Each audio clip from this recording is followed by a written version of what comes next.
Galera, sabe o que é pior de tudo? Que agora essa história de investidor virou a maior desculpa pro Belmonte, pro Casares. Cara, qualquer especulação, qualquer jogador que é comentado aí, ventilado nas redes sociais, e alguém pergunta se o São Paulo tá realmente negociando com o atleta, a resposta que tá na ponta da língua do Belmonte é a seguinte: se encontrarmos um investidor, podemos sim negociar com o jogador. Cara, é um absurdo, né? Temos o pior dirigente da Série A, sem sombra de dúvida. Belmonte, o pior dirigente da Série A. Júlio Casares, o pior presidente da Série A. Vamos lá, galera. Vamos para mais um vídeo no canal. Vamos estar falando aí dessas questões aí. Belmonte deu uma entrevista ontem. Vamos estar falando aí também sobre jogador. Todo jogador que fica rescinde com algum time, todo jogador que fica livre no mercado já é especulado no São Paulo, né? E também vamos estar falando dessa história de Felipe Coutinho. Enfim, rapaziada, para quem não for inscrito, se inscreva, ative o sino de notificações e vamos lá. Bom, além de ser o pior dirigente da Série A no que diz respeito ao diálogo com o torcedor, a conversação, a maneira que ele se comunica com a torcida do São Paulo, até porque é tudo bloqueado lá nas redes sociais dele, né? O Twitter dele não dá pro torcedor ver o que ele posta, tudo bloqueado, tudo fechado. Além dele ser pior nisso, ele também é pior no que diz respeito à parte interna, galera. O cara não consegue coordenar a parte interna do São Paulo. Ele fala uma coisa na entrevista, ele fala que o Éder não faz parte dos planos, que o Éder deve sair. Combinaram isso com o Éder? Cara, o Éder não vai sair. O Éder não vai sair do São Paulo, ele tá munido pelo contrato dele. E ele tá errado? Não tá. O São Paulo deu o contrato dele até data X, ele quer receber salários e fingir que tá se empenhando para jogar bola no São Paulo, porque ele quer ficar no resort. Eticamente, moralmente falando, ele tá errado? Pode ser que sim. Agora, jogador não quer saber de ética nem moral. O jogador quer saber de ficar ali, mamando na teta do São Paulo e cumprir seu contrato, né? Fingindo que tá fazendo alguma coisa em prol ao clube. Então, assim, é uma vergonha, galera. É uma vergonha, é um show de horror ter que ver cada fala, cada pronunciamento do Belmonte. Sinceramente, é algo que a gente olha e fica assustado. O cara não entende de futebol. O cara não entende nada de futebol e o problema maior não é esse. A questão não é nem essa, o cara não entender de futebol. Mas se quem tivesse por trás dele entendesse alguma coisa, ótimo, maravilha. Mas quem tá por trás dele também não entende nada, o único que entende ali é o Muricy, porém não tem voz. O Muricy não tem voz nenhuma aí, não tem comando nenhum nessa diretoria do São Paulo. Rui Costa, ninguém sabe, ninguém viu. É um cara que chegou no São Paulo, é praticamente invisível. Um cara que, sinceramente, cadê as contratações? Contrata aí jogador que, sinceramente, não muda patamar do São Paulo, não consegue ter diálogo para trazer um jogador diferenciado para o São Paulo ali, custeando valores acessíveis. É um cara invisível. Esse Rui Costa aí é um cara invisível, pouca gente fala dele. Então, assim, calafrios, galera, dá calafrios essa gestão do São Paulo. Vamos falar aí de mais uma especulação envolvendo o São Paulo, galera. Dessa vez com o volante Jailson, ex-grêmio, que estava no futebol chinês. Cara, vamos ser sinceros.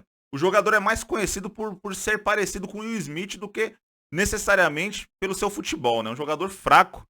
E assim, já está sendo especulado que o São Paulo está estudando enviar uma proposta para o atleta e já encheu o saco isso. Todo jogador aí que rescinde contrato na Ásia, no Oriente Médio, na Europa, no raio que o parta, onde for. Os caras dão um jeito de falar que o São Paulo tá negociando com o atleta. Cara, já deu, já cansou essa história. Os caras dão um jeito de falar, o São Paulo vai enviar uma proposta. Que proposta? O São Paulo não tem nem competência para enviar proposta para jogador. Enviar proposta pode até enviar, como foi o caso do Nicão aí, a gente vai conversar daqui a pouco. Porém, trazer o jogador é outra história. E outra, cara, não é nem a posição que mais carece. Volante, de todas as posições que o São Paulo precisa, cara, volante é que o São Paulo menos tem necessidade. A gente tem ali uma expectativa com os volantes que já temos no elenco. A gente precisa de lateral, a gente precisa de zagueiro, a gente precisa de mais um atacante. Sinceramente, esquece volante. Para mim, a prioridade do São Paulo não pode ser volante. Então, espero que, de fato, nem exista aí essa negociação. Espero que, de fato, o São Paulo nem mande proposta para esse cara, até porque é um jogador, sinceramente, mediano. O cara teve o contrato rescindido na Ásia, o cara não conseguiu mostrar seu futebol, não conseguiu, enfim, ser protagonista na Ásia, velho. Então, sinceramente, aqui no São Paulo, basta. Já deu de jogador desse nível. E agora vamos falar da situação envolvendo aí essa negociação entre Nicão e São Paulo, que foi recusada pelo jogador, né? Vamos analisar, rapaziada. De todos esses jogadores aí que estão em negociação com o São Paulo, né? Porque cada dia é um diferente. De todos esses jogadores, o Nicão era o que de fato havia ali uma proposta do São Paulo pelo jogador, havia uma conversa ali, uma negociação em curso. E, cara, ele recusou.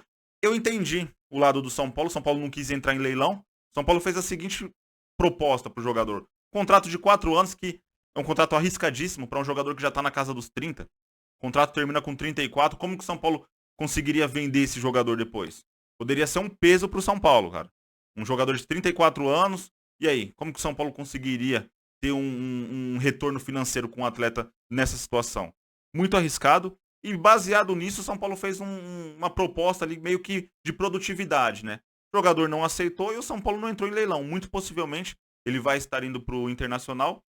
E, cara, é o seguinte, o Nicão ele teve ali um auge no Atlético Paranaense, já de 2, 3 anos pra cá, e ninguém sabe, cara. Ninguém sabe se ele vai manter esse auge dele em outro clube. Tem toda uma questão de adaptação. No Atlético Paranaense os caras jogavam muito em pró dele, os caras jogavam muito pra ele. No São Paulo, no Inter, em qualquer outro time que ele vá, os caras não vão jogar por ele. Então ninguém sabe se de fato ele vai continuar nesse auge, se de fato ele vai continuar mostrando esse futebol. Então, assim, sinceramente, não dá pra ficar lamentando, não, esse fracasso na negociação com o Nicão. São Paulo fez certo em não entrar em leilão, pronto e acabou. Sinceramente, cara, seria um contrato muito arriscado. 4 anos de duração para um jogador que já tá chegando numa idade madura já, galera. E antes de encerrarmos o vídeo, vamos falar agora da situação do Felipe Coutinho aí, boatos de que tem clubes interessados nele, que ele vai voltar pro Brasil. Cara, é o seguinte, de fato, o jogador tem interesse em retornar pro Brasil. A carreira dele, desde que ele saiu do Liverpool de 2018 pra cá, só ladeira abaixo. Chegou no Barcelona com muita expectativa, não jogou bem. Foi emprestado pro Bayern de Munique. Mesmo ganhando a Champions League, não conseguiu ser protagonista em momento algum daquele time. Não jogou bem. Voltou pro Barcelona, não tá jogando bem. Só que tem um porém, galera. O cara é o salário mais alto do Barcelona. Nada mais, nada menos que o salário mais alto do Barcelona, agora com a saída do Messi. Então, assim, de fato, ele tem interesse em retornar para o futebol brasileiro. Há ali uma negociação em curso entre o jogador e o Barcelona, para que o Barcelona ceda o jogador para ele voltar aqui, pelo menos por um contrato de 6 meses de empréstimo com algum clube. Mas, cara, ele já deixou claro que não quer uma redução de salário muito grande. Ou seja, nenhum clube no Brasil teria condições de arcar 30% do que ele ganha no Barcelona. Então, assim, ou ele diminui o salário dele para 90%, para aí sim algum clube conseguir conversar com o jogador, tentar negociar com o jogador agora em janeiro. E com certeza, no Brasil, cara, no Brasil, no futebol sul-americano, ele mudaria o nível de qualquer clube, pode ter certeza. Apesar de na Europa ele não conseguir protagonismo, mas no Brasil ele é protagonista fácil. Mas vamos ser sinceros, né?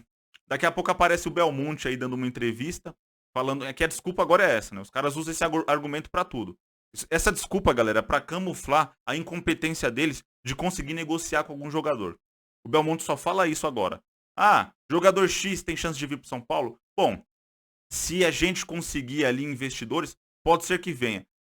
Esse é o argumento dos caras pra camuflar ali a incompetência deles. Vai ter essa viagem do Casares agora em janeiro. Vamos ver qual é que vai ser. Mas assim, cara, Felipe Coutinho é um sonho distante, é um sonho que não há hipótese de chegar no São Paulo, sem condições, sem a menor possibilidade, galera. É algo assim. Até porque o São Paulo não tá numa Libertadores. Muito possivelmente a ideia do cara de voltar pro Brasil é o quê? Jogar uma Libertadores, se mostrar novamente e aí recuperar a moral e voltar pra Europa. A questão é essa. Então, vamos ser sinceros, nada de sonhar com o Felipe Coutinho.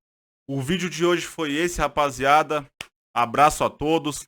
Tamo junto e vamos São Paulo.